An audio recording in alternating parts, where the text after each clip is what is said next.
My name's Janson Hews. I'm currently Education Manager at the Powerhouse Museum, and I was motivated to study e-learning because I wanted to see how it might apply to my work practice and broader.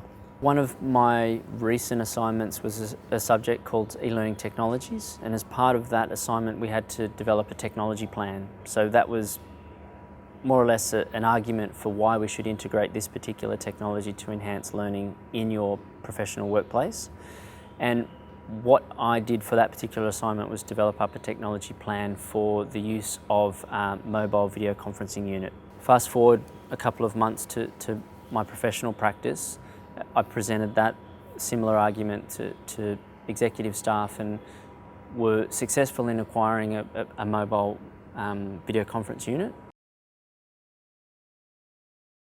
So with the video conferencing programming, we'll have a range of ways in which we broadcast that out. So that might be point to point, in which case we're going to one particular school, or it might be, in the vast majority of the cases, multiple points. So you'll have anywhere between 3 to 5 to more schools participating in that, which means you could effectively be reaching anywhere between 50 to 150 students real time. With that comes a lot of moderation and a lot of being able to jump between schools. And what is the best model there is when you get conversations happening between the schools rather than just, say, from the museum to one particular school. And that takes a bit of work, but that's the best outcome. And so the way in which I've applied the learning there was being able to get an insight into what methodology and teaching practice is going to best transfer into that mode of technology. So we've got a lot of programs that we run at the museum which are educator-led, and they're in the gallery spaces. So how can you take that same experience and that same content that's already been developed and adapt it for that online experience? For example, we'll often do experiences such as a transport tour where we actually explore the gallery space and augment that with a mix of video, still image and live footage. And we try to replicate it as much as possible and stay true to the format in terms of making it highly interactive. In terms of what the interactive experience might be using video conferencing at the museum, we will take something like a science show, which is very much a format that's reliant on interaction. So you'll have the educator delivering material, but so much of that relies on the response from the audience and to resolve some of the questions and open-ended questioning. So what we do in the instance of, say, a science show is make sure that interactivity is put at the centre of the experience, and we'll often do things like supply material and resources prior to the fact, prior to the actual video conference workshop, so that teachers can prepare students give them a bit more contextual understanding of what that learning experience is going to be like. Have the students think about what are some of the questions that they might have around some of the science concepts, for example, or of the educator. And what we'll also do is have follow-up activities after the fact. So it's this sort of continuum of learning that we look at for that experience, because what I'm really conscious of is that while the video conferencing is great for that real-time interaction and that synchronous learning, what's the experience that leads up to that and after the fact? Because there's so much more learning that goes on outside of that as well.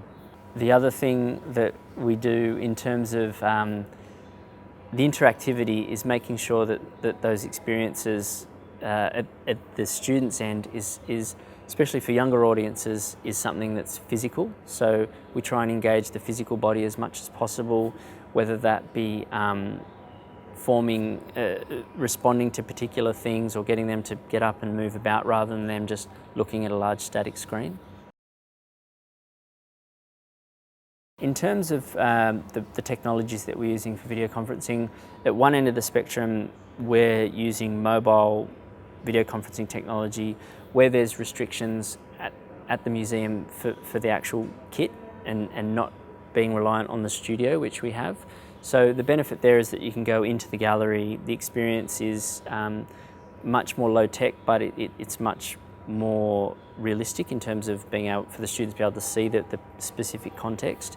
The benefit as well is that on that level of interactivity, we can have students more or less direct where that go. So if you opened up the questioning, you could have students say, oh, can you show us over there? Can you take us over there? Which gives us the capacity to do it.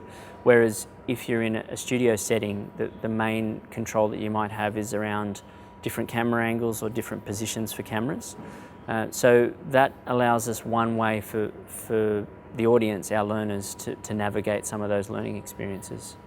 The majority of state schools, they have video conferencing technology, and depending on where they're located, they'll have that situated in either a really good place or a really difficult place. It becomes that little more difficult for secondary because there'll often be one point, which with timetabling makes that a little bit harder, but the majority of schools have the technology at their disposal currently. What we're finding is that more and more schools are sourcing ways of going outside of that and utilising other technologies such as Google Hangout, Adobe Connect, for example. There's certain restrictions on state schools in terms of how they might use that, but there is a lot of exciting work that is being done for, say, Google Hangouts and the possible partnerships that happen there. The benefit there as well is that the reach becomes that much more global because they're not closed systems. You're able to get schools from Honolulu to Australia through to Denmark and have that conversation online.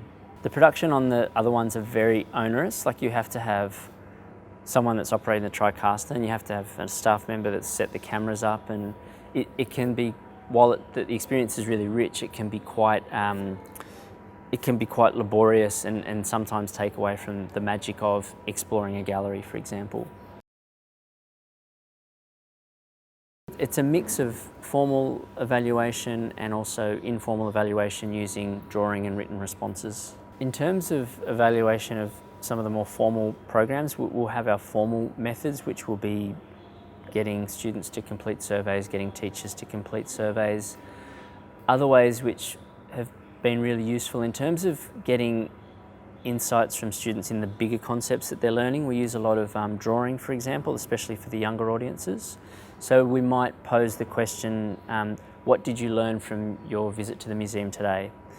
And we get the students to draw that. So, for example, if they were doing a transport tour, there may be a number of key characters and a number of key objects which are featured in there, and we look to see how often those kind of images are communicated. That's evaluating, assessing students' recall of some of those, but it's also some of the concepts that we might communicate on one of those experiences and where students are able to visualise that and communicate that.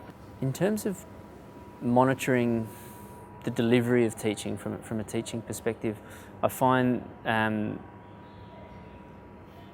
documenting that process throughout and reflecting on that a massive means of evaluating how effective your improvements have been. In terms of how it's effective, that's your own personal use of it. In terms of how effective it is from the student's perspective, I think ongoing feedback and eliciting that from the students is really important. And you can kind of see where things are sort of falling down in terms of that particular technology is not being used, or that particular approach is not being taken up. And I think from a teacher's perspective, it's being really conscious of what's working and what's not. And the same kind of checking mechanisms that you'd have face-to-face or in a classroom setting, it does apply online. So, you know, why aren't those things being taken up? Why aren't people delivering on some of those things and reflecting on that?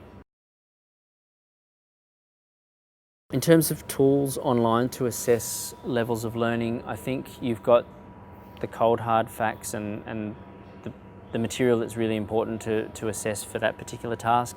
I think it's also important to see what learning is happening outside of that and not being too restrictive in it. And I think being conscious of other ways in which that learning might manifest. So in some instances, it's not purely the final mark, it's the extent to which collaboration happened or the extent to which those students supported other students in their learning, and building a bigger picture of what that online learning experience is, which isn't simply completing the task.